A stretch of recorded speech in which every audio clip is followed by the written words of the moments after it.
Good morning traders, and welcome to this week's Forex Focus, the show where we look ahead at the opportunities that could be setting up in the FX markets. This week's been a pretty good week. We've had a few opportunities there, and we've currently got one trade on which we actually spoke about in last week's video, which is the short Aussie dollar trade, and we'll talk about that in just a few moments. But I'd also like to take this opportunity to say thank you again for all of the comments that we get below the videos. It seems that every week it's growing and growing, so that's fantastic. Really appreciate that. And I've got a little something that I want to talk to you about at the end of the video, something that I think you're all really going to like. But we'll come to that in just a few moments. First of all, let's take a look at the opportunities in the FX market. So then I'll come back to you and we'll talk about what it is I have in mind for the weeks and months ahead. Okay, so the first trade that we have to look at is the one that we're currently in, which, as we said, was the Australian dollar. And we actually spoke about this one briefly last week. The Australian dollar has been trending down for a long time now, and it actually pulled back and gave us a little bit of a liquidity fade here at this level, at the 0.7914 level. And that gave us a really good opportunity to take that short. We didn't actually get in on the close of this candle. I'll show you our entry in just a few moments. But I just want to show you the context of this particular trade. It's been trending down for a while now. It's dropped almost 2,000 points, okay, 2,000 pips from 0.95, and it's gone all the way down to 0.7559. So it's gone a long way since last September. It hasn't really had too much of a pullback, but as we can see here, it came down to the bottom at 0.755, then gave us a little pullback, then attempted to get down again. The market retraced and it failed to get above this previous high here. And this is something that we like to see in a trade. The reason is that ultimately this looked like the Australian dollar pair, could be looking at a bit more of an extended pullback. But to get that, what you would be looking to see is above this level here, this previous level of resistance. So when the market gets above this level, which it did last week on Tuesday of last week, you want to see it hold above that level and then trade above that level. However, what happened, the price action at this level here, it actually failed to get above there and closed back below it. And then as you can see, the market gradually became negative, a little more negative. And then Friday we had a big down day, which sent our position into profit. The position that we actually took, if I show you here, so on the 4-hour chart, we took our opportunity from the 4-hour chart here. Ultimately, the market had come up, as you can see here. This is the level where the market gave us the liquidity fade from. So it came up to this level, failed to hold above, then broke back below.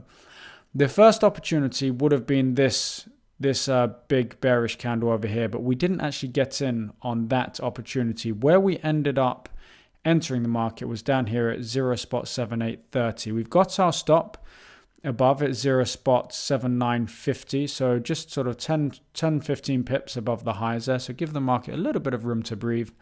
And the first target is going to be to see if the market can get down to this sort of level at the 0.755 level, which ultimately will give us about 2.5 to 1 on this trade for our first target. If the market gets below that level, then we'll be looking for a power play trade below that level and try to take it for significantly more. But for the moment, for the initial trade there, we've got 2.5 to 1, which really isn't bad. As I said, if the market can then get down to that level and break below it, we'll probably be looking to add to the position as opposed to just taking some of the profit off the table. Okay, but that's the Australian dollar. We talked about it last week. My brother wrote a blog about it as well, and that's the key one that we're in at the moment. The euro pound is another one that is looking pretty good. Obviously, it's been in a big downtrend here, as you can see on the daily chart. It's just been going down. If we go further back, we're going all the way back into 2013 now, and even before that. The market has literally been trending on a downwards path. We haven't really had too much of a pullback at all. However, we are looking at what does look like a bit of a nicer pullback. We're coming back to a previous level of support here. It is 0.7397, or you could say the big round number at 0.7400. However, if you look at the weekly chart, I'm not saying that we're going to get back up here, but the ideal position to trade here would be if the euro were to climb another sort of 300-400 pips up to the 0.7745 level, and trade this from a weekly, because that would be a very, very strong trade there. However, not convinced we're going to get that. So if we don't get that, we may be looking for an opportunity either on the 4-hour or on the 1-hour, and we'll just have to wait to see how the price action plays itself out. But as you can see here, the price is respecting this trend line here. Has come down here once, twice, tried to break through there, 3 times has come back above here. What we would look for in terms of a trade will probably play itself out on the 1-hour better than it would on the 4-hour. So let's take a look at that chart there. So what we'd be looking for in terms of a trade here is for the market to breach through this level, break through a little bit, come back to the level, respect that trend line. So previous level of support from the trend line would then be acting as resistance, and then give us a short entry from there. So really waiting for the market to prove that it wants to make lower highs and lower lows. And in that case, we'd look to potentially take the euro pound short. Initial eyes, of course, would be on the lows down here at the 0.7000 level. But then if we can get below there, then the market really does open up for, if we go out onto the weekly charts, if we get below that level, okay, so this is the significant level that we're looking at here. If we get below 700, really we're going to be looking at this at the lows down here at the 0.6583. So potentially a ways for the market to be able to go if we get the entry, okay? Obviously, everything depends on price action. We don't just trade things blindly. We want the price action to confirm our view. Now, the only risk factor, or well, not the only, but one of the risk factors, with regards to this trade is obviously we have the elections coming up in the UK, and there's a lot of political uncertainty there, which could weigh on the pound. So that's something we've really got to keep our eye on, and just basically approach any of the pound trades with a little bit of caution.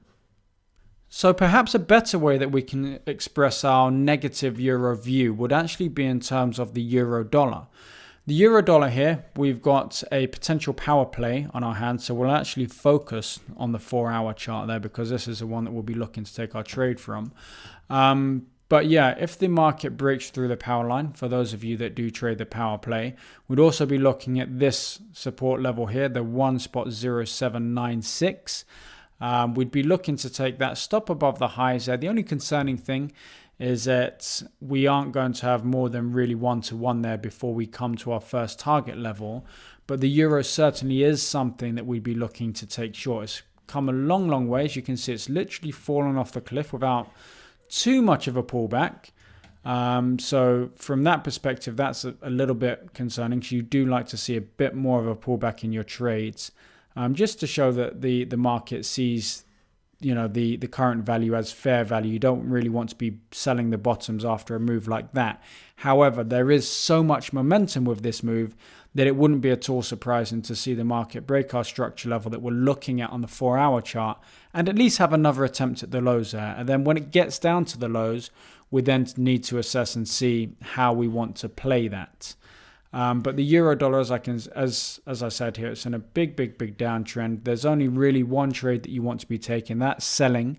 If you buy here, you might get a little bit of upside, but ultimately we think that this market is going lower in at least the medium to long term in any case. So if we can exploit it in the short term, they are the trades that we're going to be looking at.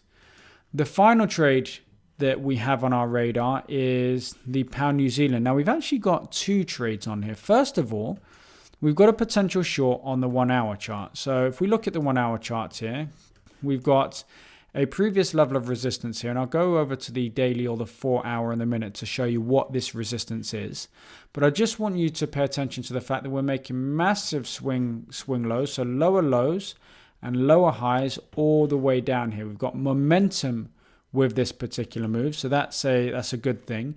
From a fundamental perspective, we said there's political uncertainty in the UK, over here in the UK, so this is a trade where we'd be exploiting the potential negative pound bias, which is also a good thing. And from a technical perspective, it's lovely because we've got a nice orderly pullback here to a previous level of resistance, and I'll show you that here. So if we come into the 4-hour chart, you can see that this level that it's playing with at the moment, I've just kind of dissected between this previous level of resistance support there.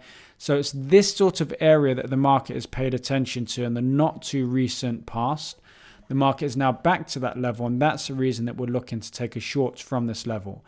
The market really, if it's going to break above this level, it should break above and hold above this level. The fact that it hasn't, the fact that it's holding below the level has negative connotations towards it, and therefore we're going to be looking to take this short. However, we're only going to be looking to take this short temporarily, because if we go into the daily chart here, we can see that actually we're coming up to some really quite big support levels. So you could either take your pick, one spot 9242, one spot 9083, or down here at one spot 8857. Any one of those levels are big support levels. And what we'd be looking for, because as you can see, this is quite a range bound market here.